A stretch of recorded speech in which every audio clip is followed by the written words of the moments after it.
حضرت ابو ہریرہ رضی اللہ تعالیٰ عنہ فرماتے ہیں کہ ایک دفعہ پیغمبر علیہ الصلاۃ والسلام نے صدقہ و خیرات کے مال کی حفاظت و چوکیداری مجھے سونپی۔ میں اس مال کا رات کے وقت پہرا دے رہا تھا کہ ایک شخص چوری کرنے کے لیے آ گیا۔ جو ہی وہ اس اناج اور طعام سے اپنا تھیلا بھر رہا تھا، میری نظر اس پر پڑ گئی اور میں نے جا کر اسے پکڑ لیا۔ وہ شخص منت سماجت کرنے لگا، مگر میں نے ایک ہی جواب دیا کہ میں تجھے رسول اللہ صلی اللہ علیہ وسلم کے سامنے پیش کروں گا۔ وہ مزید منت کرنے لگا کہ مہربانی کر کے مجھے چھوڑ دیں، میں بڑا محتاج ہوں، میرے چھوٹے چھوٹے بچے بھوکے ہیں، میں نے سخت مجبوری کی وجہ سے یہ حرکت کی ہے، آئندہ نہیں کروں گا۔ حضرت ابو ہریرہ رضی اللہ تعالیٰ عنہ فرماتے ہیں کہ مجھے ترس آ گیا اور میں نے اسے چھوڑ دیا۔ صبح کی نماز کے بعد رسول اللہ صلی اللہ علیہ وسلم نے مجھے بلایا اور فرمایا کہ رات تیرے اس قیدی کا کیا بنا؟ میں نے عرض کیا، یا رسول اللہ صلی اللہ علیہ وسلم، اس نے منت سماجت کی تو میں نے رحم کر کے چھوڑ دیا۔ آپ صلی اللہ علیہ وسلم نے ارشاد فرمایا، اس نے جھوٹ بولا ہے، خیال رکھنا آج پھر آئے گا۔ حضرت ابو ہریرہ رضی اللہ تعالیٰ عنہ فرماتے ہیں کہ آج کی رات تو مجھے یقین تھا کہ وہ چور ضرور آئے گا۔ میں اس کی طاق میں بیٹھا تھا کہ وہ آ گیا اور اسی طرح اناج و طعام چوری کرنے لگا۔ میں نے جھپٹ کر پکڑ لیا۔ اس نے پھر منت سماجت کرنا شروع کر دی۔ اس نے کچھ اس انداز سے منت کی اور اپنی مجبوری ظاہر کی کہ مجھے پھر ترس آ گیا اور میں نے اسے چھوڑ دیا۔ صبح پھر پیغمبر علیہ الصلاۃ والسلام نے فرمایا، ابو ہریرہ، تیرے قیدی کا کیا بنا؟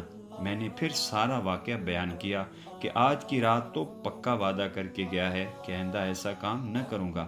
آپ صلی اللہ علیہ وسلم نے ارشاد فرمایا، پھر جھوٹ بول گیا ہے، ذرا خیال رکھنا آج پھر آئے گا اور اسے چھوڑنا نہیں۔ حضرت ابو ہریرہ رضی اللہ تعالیٰ عنہ فرماتے ہیں کہ آج تیسری رات بھی میں اس کے انتظار میں تھا کہ وہ آ گیا اور چوری کرنے لگا۔ آج تو میں نے اسے سختی کے ساتھ پکڑ لیا اور اسے خوب دبوچ لیا اور کہا کہ آج تو میں تجھے ہرگز نہیں چھوڑوں گا، ضرور بے ضرور رسول اللہ صلی اللہ علیہ وسلم کی خدمت میں پیش کروں گا۔ یہ تو آج تیسری اور آخری باری ہے۔ روزانہ تو کہتا ہے کہ آئندہ نہیں آؤں گا اور پھر آ جاتا ہے۔ وہ منتیں کرتا ہے مگر میں نے ایک نہ سنی۔ بالآخر وہ کہنے لگا کہ آج کی رات مجھے چھوڑ دے، میں تجھے ایک کام کی بات بتاؤں گا جو دین و دنیا کے اعتبار سے تیرے لیے فائدہ مند ہوگی۔ حضرت ابو ہریرہ رضی اللہ تعالیٰ عنہ فرماتے ہیں کہ میں نے دل میں سوچا کہ واقعی اگر کوئی دینی بات مل جائے تو میرے لیے زیادہ نفع مند ہوگی، چنانچہ میں نے اسے اس شرط پر چھوڑ دیا کہ وہ نفع مند بات مجھے بتا وہ کیا ہے۔ وہ کہنے لگا کہ جب تم رات کو سونے کے لیے بستر پر آؤ تو آیت الکرسی پڑھ لیا کرو، اللہ تعالیٰ تیری حفاظت کے لیے ایک محافظ مقرر فرما دے گا اور پوری رات شیاطین اور جنات تیرے قریب نہیں بھٹکیں گے۔ حضرت ابو ہریرہ رضی اللہ تعالیٰ عنہ فرماتے ہیں کہ صبح پھر حضور صلی اللہ علیہ وسلم نے پوچھا کہ رات اس قیدی کا کیا بنا؟ تو میں نے ساری بات عرض کر دی کہ اس نے مجھے اس طرح آیت الکرسی کا وظیفہ بتایا اور میں نے اسے چھوڑ دیا۔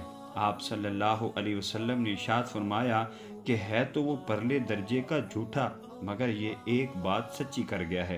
گویا آپ نے آیت الکرسی کی اس فضیلت کی تصدیق فرما دی۔ پھر آپ صلی اللہ علیہ وسلم نے پوچھا، اے ابو ہریرہ، کیا تو جانتا ہے کہ 3 رات مسلسل آنے والا کون تھا؟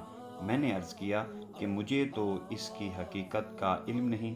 پھر آپ صلی اللہ علیہ وسلم نے ارشاد فرمایا کہ یہ شیطان تھا جو جاتی دفعہ تجھے ایک کام کی بات بتا گیا اور اپنی کمزوری سے پردہ اٹھا گیا۔